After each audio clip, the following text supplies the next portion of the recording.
For today's recipe, I'm using a bag of beef bones that I picked up from the farmer's market this morning. They typically come by the bag.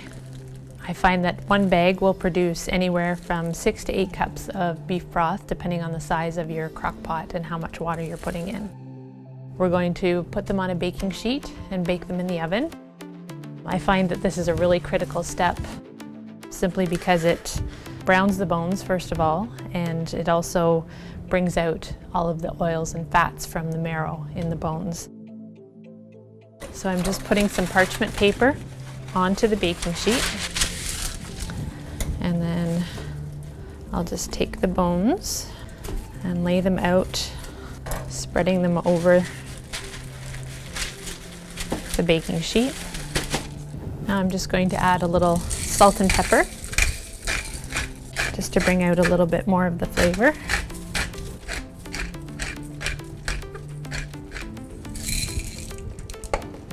And we're going to preheat the oven to 400 degrees.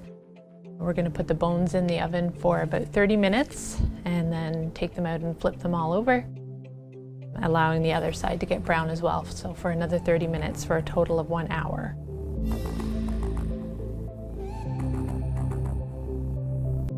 So now what I'm going to do is prepare the vegetables while we're waiting for the bones to finish roasting.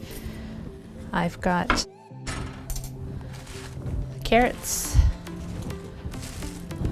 and celery, a white onion, I've got some rosemary, but you can add any dried herbs that you like to it, and some bay leaf. Wash and roughly chop 1 carrot and a couple pieces of celery. We don't need to be too exact with our chopping, because once the broth has cooked in the slow cooker, we'll just be discarding all of these pieces. Just add a couple sprigs of rosemary and a bay leaf and a tablespoon of apple cider vinegar. It's not going to taste vinegary in the end at all. This is just to help draw more of the nutrients and flavor out of the marrow of the bones. So we've got all of our vegetables into the pot.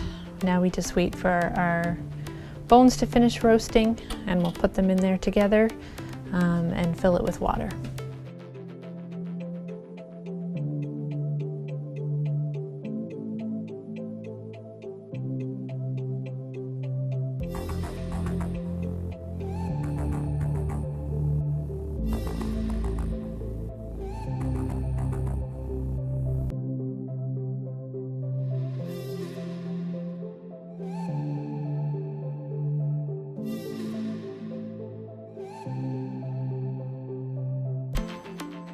Put the bones into the crock pot with all the vegetables.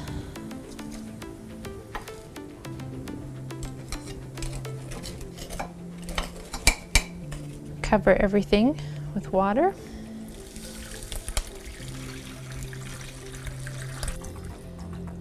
Because the temperature's on low, it's just going to simmer and there won't be any danger of it boiling over. So now we just cover everything, and we're just going to let it cook for a couple of days, let all the nutrients and goodness come out of the bones and the vegetables, and then we'll be ready to strain it and get it ready for cooking.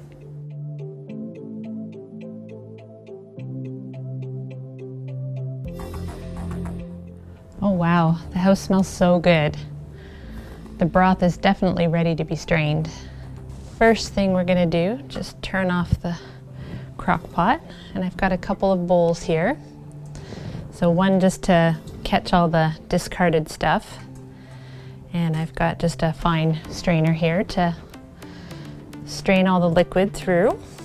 So I'm just going to scoop out some broth and put it through the strainer and get as much liquid out of the bones and veggies as I can as I'm going.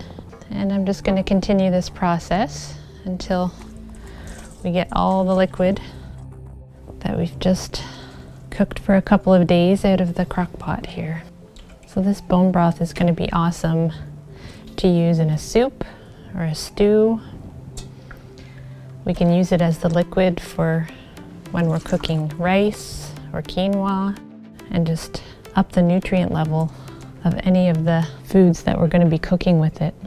So once I've got all of the liquid strained into this bowl, I'm going to refrigerate it for about an hour or so, just to allow the fat to rise to the surface of the liquid, and then we can strain that part off before we use it in any of our recipes.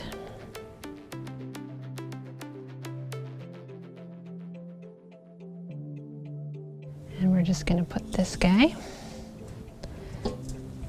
into the fridge for an hour or so to allow the fat to separate.